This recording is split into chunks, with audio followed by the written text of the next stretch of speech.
सुन रहे हैं आकाशवाणी के अयोध्या केंद्र से। और अब कार्यक्रम में आइए सुनते हैं जानकारी। गीता में वर्णित कर्म योग एक विवेचन जानकारी दे रहे हैं दुर्गेश कुमार सिंह और आपसे बातचीत की है आलोक कुमार गुप्ता ने। आज हमारे बीच में दुर्गेश कुमार सिंह जी हैं, जिनको हम देवशेखर विष्णुदास जी के नाम से भी जानते हैं। हम आपको बताना चाहेंगे कि आज हमारा जो विषय है वो गीता में वर्णित कर्म योग।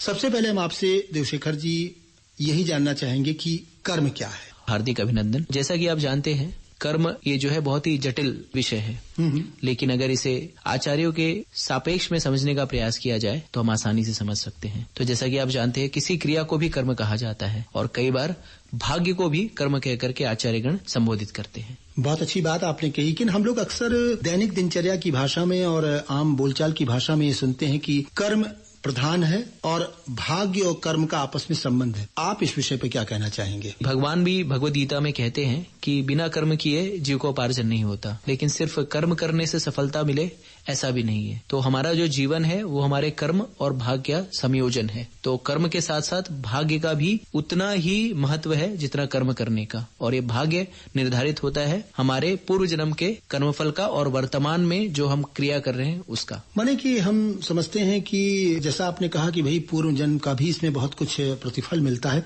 तो कुल मिलाकर स्थिति ये होनी चाहिए कि हमारा कर्म पारदर्शी बहुत बढ़िया होना चाहिए, ताकि जब हम अगला जन्म भी लें तो वही हमारा पूर्व जन्म होगा, तो हमारे वहाँ पर आकलन हो हमारे कर्मों का, तो वो बढ़िया हो। मैं बिल्कुल सहमत हूँ। आपको बस बताना चाहता हूँ कि जैसे कई लोगों को कर्म के विषय में या पूर्व जन्म के फल के विषय में ज्यादा जानकारी नहीं होती। तो जो हमारा कर्म फल होता है वो दो तरह का होता है। एक होता है संचित कर्म, एक होता है प्रारब्ध कर्म। प्रारब्ध कर्म क्या होता है? तो प्रारब्ध कर्म जो हमने पूर्व जन्म में जो भी, जैसे बैंक बैलेंस होता है, जो हमारे पूर्व जन्म का जो बैंक बैलेंस है वो संचित कर्म होता है, और जो इस वर्तमान समय हम जो क्रिया करते हैं उससे हमारा प्रारब्ध डिसाइड होता है या जाना जाता है। तो जैसे कि छोटा सा उदाहरण देता हूँ कि जैसे अभी कुछ वर्षों पहले आतंकवादी लोग आए थे मुंबई में, उन्होंने हमला किया था और बहुत सारे लोगों को उन्होंने मार दिया था। एक व्यक्ति ने कई लोगों को मारा। कानून के पास हम जाते हैं तो उन्हें मौत की सजा दी गई, लेकिन एक व्यक्ति ने 10 लोगों को मारा, लेकिन मौत की सजा सिर्फ एक बार दी जा सकती है। तो एक व्यक्ति का, शास्त्रों का विधान ऐसा है कि अगर एक व्यक्ति ने एक को मारा तो उसे अगर मृत्युदंड दिया जाए तो वो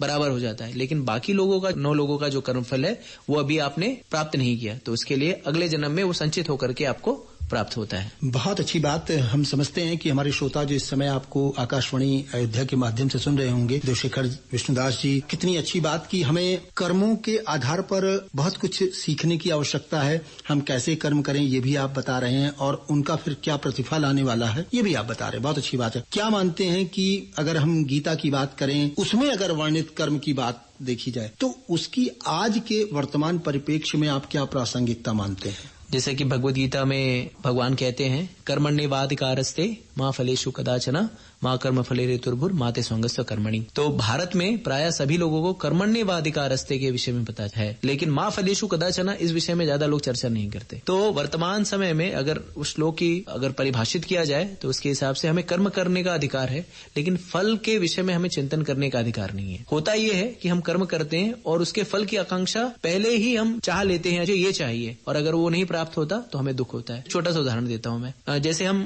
परीक्षा देते हैं, कोई बालक है 10वीं कक्षा में परीक्षा दिया उसने, तो एक बार आपने परीक्षा दे दिया तो उसका प्रतिफल आपके हाथ में नहीं है। वो जो आपने मार्क्स जो आने हैं वो आपको, जो आपने कर दिया उसके बाद आप कितना भी मत्था फोड़े कहीं पे भी जाएं वो बदलने वाला नहीं है। तो इसी तरह से अगर हम जीवन में, सबसे बड़ा दुख जो होता है हमें संबंधों को लेकर के होता है। तो संबंधों में हम क्या करते हैं, जब हम किसी के साथ कुछ आदान प्रदान करते हैं, या मान लीजिए किसी को हमने कुछ सहयोग किया, तो उसके बदले में हम सोचते हैं कि वो भी हमें सहयोग करेगा। जैसे गंवी भाषा में देखा जाए तो लोग शादियां करते हैं, तो लड़की की शादी हो तो न्योता देते हैं, और कुछ किसी ने किसी को अंगूठी दी या बर्तन दिया या कुछ दिया, और फिर ये सोच करके दिया जाता है कि जब मेरे लड़की की शादी होगी तो उसके बदले में मुझे प्राप्त होगा, और जब वो चीज नहीं प्राप्त होती तो हमें दुख होता है। बिल्कुल, मन में हमें दुख होता है। तो उसी तरह से हमें सिर्फ कर्म करने का अधिकार है। फल वो हमारे कर्म फलों के अनुसार वो प्राप्त हो जाएगा, या नहीं भी प्राप्त हुआ, हमें इस बात से संतुष्ट होना चाहिए कि हमने अपना पूरा 100% दिया। और जब हम फल की आकांक्षा नहीं करेंगे तो कोई दुख का कारण ही नहीं होगा। जैसे एक और उदाहरण दे दूं, अंग्रेजी में 2 शब्द होते हैं, एक्सेप्ट और एक्सपेक्ट। एक्सेप्ट को कहना है कि आप उसको स्वीकार कर लें, और एक्सपेक्ट का अर्थ होता है आप किसी से कुछ चाहते हैं। कि मान लीजिए कि आप नौकरी कर रहे हैं और आप सुबह 7 बजे नौकरी पे गए और रात को काफी लेट हो गया, 10 बजे 11 बजे आप वापस आ रहे हैं और आप सोच रहे हैं मनी मन ऑफिस में कार्यालय में बैठे हुए हैं, आप सोच रहे हैं कि अब मैं घर जाऊंगा तो मेरी धर्मपत्नी जो है मेरे लिए मेरा जो सबसे पसंदीदा व्यंजन है उसे बना करके रखी है। क्यों? क्योंकि मैं सुबह से शाम तक उनके लिए तो कार्य कर रहा हूँ। हम घर पहुंचते हैं और दरवाजे को ठकठकाते हैं, नॉक करते हैं और फिर अंदर से आवाज आती है कि जो चाबी है वो वही दरवाजे पर रखी हुई है, चाबी ले लो, दरवाजा खोल के अंदर आ जाओ। हमने ये सोच रखा था ऑफिस में कि क्योंकि मैं देर से आ रहा हूँ, पत्नी आएगी दरवाजा खोलेगी, लेकिन यहाँ पर हमारी जो चाहत है वो पूरी नहीं हो रही। हमने चाहा कुछ था, मिल हमें कुछ और रहा है। फिर हम अंदर जाते हैं, हम सोचते हैं अब पत्नी हमारे लिए व्यंजन लेके आएगी, भोजन लेके आएगी, लेकिन पत्नी क्या करती है? पत्नी कहती है भोजन जो है वो किचन में है, उसे उठा करके खा लीजिए और बर्तन भी साफ कर लीजिए। तो पहले तो आपका थोड़ा सा पारा चढ़ा। क्यों? क्योंकि आपकी एक्सपेक्टेशन थी कि इस तरह से हमें रेसिप्रोकेशन मिलेगा, बिल्कुल, लेकिन वो पूरा नहीं हो रहा है। हमारा स्वागत नहीं हुआ क्योंकि हम चाह रहे थे, हम सोच करके आए थे कि हमारा स्वागत होगा। बिल्कुल। और फिर जब इस तरह से हमें कहना पड़ा कि हमने ये भी सोचा था कि पत्नी भोजन लेकर के आएगी, तो हमारा जो एक्सपेक्टेशन था वो पूरा नहीं हुआ। हमारी अपेक्षा का हनन हो गया। हम चाहते कुछ और थे, हुआ कुछ और इस कारण से हमें क्रोध का जो पारा है वो अगले स्तर पर पहुंच गया। यानी हमें दुख मिलेगा। जो भी स्थिति आई, हमने एक्शन किया, कर्म किया, और जो भी स्थिति अगर हम उसको स्वीकार कर लें तो कोई दुखी नहीं है। बिल्कुल। यानी आपकी बातों से दुर्गेश कुमार सिंह जी, देवशेखर विष्णुदास जी, बहुत अच्छी बात हमारे श्रोता समझ सकते हैं कि सबसे बड़ी बात है कि हमें किसी से अपेक्षा नहीं करनी चाहिए और अपने कर्म को, अपना जो दायित्व है उसको निभाने की पूरी कोशिश करनी चाहिए। और जब हम अपने दायित्वों को निभाएंगे, अपने कर्म करेंगे, तो निश्चित है कि उसका जो प्रतिफल आएगा बिना अपेक्षा के, वो अपेक्षा से बेहतर आएगा, है ना। तो हमारी कोशिश इसी तरह की अपने जीवन के हर क्षेत्र में होनी चाहिए। और आपकी इन बातों को सुनकर तो मैं समझता हूं कि हम सब में इस बात का मंथन और इसको सुना है तो गुनने और धुनने की जरूरत होगी कि हम आखिरकार जब अपेक्षा नहीं करेंगे तो हमारी जो भी स्थिति होगी वो बेहतर होगी और हम हमेशा खुश रहेंगे। क्या मानते हैं आप? आज के समय में देख रहा हूं कि मैं हर व्यक्ति, इतनी आपाधापी की जिंदगी, इतना तनावपूर्ण जीवन है, हर व्यक्ति के पास रस्साकशी है। ऐसे में हम अपने कर्म को कितना बेहतर करके अपने भाग्य को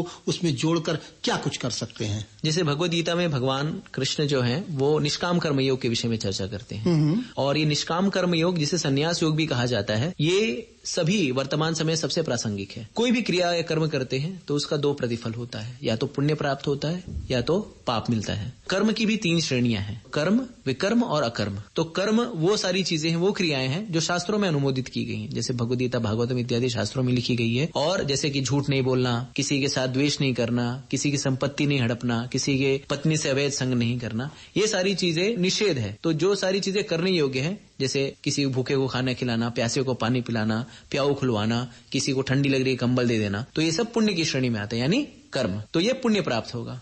दूसरा है विकर्म। तो विकर्म वो चीजें हैं जिनका शास्त्रों में निषेध कर दिया गया है, जैसे झूठ नहीं बोलना, परिस्त्री संबंध नहीं रखना, जुआ नहीं खेलना, व्यसन नहीं करना इत्यादि। इससे क्या प्राप्त होगा? पाप। लेकिन इन पाप और पुण्य ये दोनों बंधनकारी हैं। क्यों? क्योंकि अगर आपने बहुत सारा पुण्य इकट्ठा कर लिया तो आप जो है स्वर्ग इत्यादि लोगों को जा सकते हैं। लेकिन जैसे भगवद गीता में कहते हैं भगवान, ऊर्ध्व गच्छन्ति सत्वस्था, मध्य तिष्ठन्ति राजसा, जगन गुणवस्थिता, अधो गच्छन्ति तामसा। यानी आपने पुण्य किया तो ऊर्ध्व गच्छन्ति जाएंगे, स्वर्ग इत्यादि लोगों को जाएंगे। लेकिन स्वर्ग इत्यादि लोग भी ये शाश्वत नहीं है। और आपने पाप किया तो निम्न योनियों में जाएंगे, जघन्य योनियों में जाएंगे, लेकिन फिर भी वो आपको पुनः जो है इस मृत्युलोक में आना पड़ेगा। लोग कहते हैं नरक में जाएंगे फिर आएंगे। जी बिल्कुल। तो इसके लिए हमें ये नरक और स्वर्ग का द्वार, इन दोनों के चक्र को काटना है, तो इसके लिए हमें अकर्म करना पड़ेगा। तो भगवद गीता में भगवान बताते अकर्म का अर्थ क्या है? यत् करोषि यदश्नाशी यत् जुहोषि ददाश्यत् यत् तपस्यसि कौन्तेय तत् कुरुष्व मदर्पणम। यानी जो भी कुछ कार्य आप कर रहे हैं मुझे समर्पित करके करिए। जब हम सारे कार्य भगवान को समर्पित कर देते हैं, उनके लिए कार्य करते हैं, तो वो कर्म और विकर्म के से बाहर आ जाता है, वो पाप और पुण्य के बाहर आ जाता है और अकर्म की श्रेणी में आ जाता है। यानी हमें उसके लिए कोई प्रतिफल नहीं लगता। हम समझते हैं कि हम सबको अकर्म की श्रेणी में अपने को रखते हुए अपने हर कार्य को करने की कोशिश करनी चाहिए, ताकि हमारा भी भाग्य जो हो उसके अनुसार आगे हम बढ़ें और हमेशा खुश रहें। बहुत अच्छी अच्छी बातें आपने हमारे श्रोताओं को इस माध्यम से बता दी हैं दुर्गेश कुमार सिंह जी। एक बात और आपसे जानना चाहेंगे कि हर व्यक्ति आज के समय में कर्म करके आगे बढ़ना चाहता है, अपनी मनचाही मंजिल पाना चाहता है, अपने आगे के वंश को आगे बढ़ाना चाहता है, बहुत सारी बातें उसके अंदर समाहित होती हैं। तो ऐसे में आप हमारे श्रोताओं को इस आकाशवाणी अयोध्या के माध्यम से ये बताने की कोशिश करिए कि कौन से ऐसे अच्छे कर्म लोग करें और कौन से ऐसे कर्म ना करें, दोनों के बीच कैसे सामंजस्य बैठाएं ताकि उनका जीवन हमेशा खुशहाल रहे। बहुत ही प्रासंगिक प्रश्न है। जैसे कि जो धर्म के 4 स्तंभ हैं, तो इसी के लिए जैसे 4 चीजें जो हमें वर्जित की जाती है, अगर हम उसका पालन करें कि किसी प्रकार का मदपान न करें, किसी प्रकार का व्यसन न करें, मूलभूत रूप से किसी प्रकार का अवैध संग न करें, स्त्री पुरुष अवैध संग न करें, विवाहित है विवाहेतर संबंध इत्यादि या किसी तीसरे से संबंध नहीं होना चाहिए, किसी प्रकार का जुआ इत्यादि ना खेलें और किसी प्रकार का मांस का भक्षण ना करें, अंडा मछली ये सारी चीजें जो हैं, क्योंकि ये धर्म के 4 स्तंभ हैं, दया करुणा इत्यादि। तो अगर कोई व्यक्ति इन चारों चीजों से बच जाता है और सारे कार्य भगवान को समर्पित करके कार्य करता है, तो देखिए मूलभूत सारी बुराइयां जो हैं इन्हीं चारों चीजों में समाहित। और अगर व्यक्ति इन चारों चीजों को त्याग देता है तो अपने आप ही वो सारे कर्म उसके पुण्यवान हो जाएंगे, आध्यात्मिक हो जाएंगे। बिल्कुल। और मैं समझता हूँ जब हमारा अध्यात्म में हम समझ चुके होंगे और समझ जाएंगे तो निश्चित है कि हमारा उत्थान और हमारे जीवन की प्रगति निश्चित है। आपने दुर्गेश कुमार सिंह जी, आपको हम सभी देवशेखर विष्णुदास जी के नाम से भी जानते हैं और इतनी अच्छी बातें हम सबको बताई। निश्चित है हम सब आपकी इन बातों का मंथन करें और इनको अपने जीवन में उतारने की कोशिश करें। जो भी कुछ आपने बताया और जो भी कुछ हमने सुना, उनको अपने जीवन में अगर हम उतारेंगे, निश्चित है हमें अच्छा लगेगा, हम खुश रहेंगे। और आपने अकर्म की जो बात बताई है, आपने ये कहा कि हम कर्म करके आगे बढ़ें, किसी से अपेक्षा न करें, है ना। जब अपेक्षा नहीं करेंगे तो निश्चित है कि हम हमेशा खुश रहेंगे, हमें उससे बेहतर मिलेगा जो कुछ हमने सोचा होगा। आप हमारे स्टूडियो में आए, आपने इतनी अच्छी बातें हम सबको बताई, इसके लिए आकाशवाणी अयोध्या के माध्यम से हम आपको देते हैं बहुत बहुत धन्यवाद।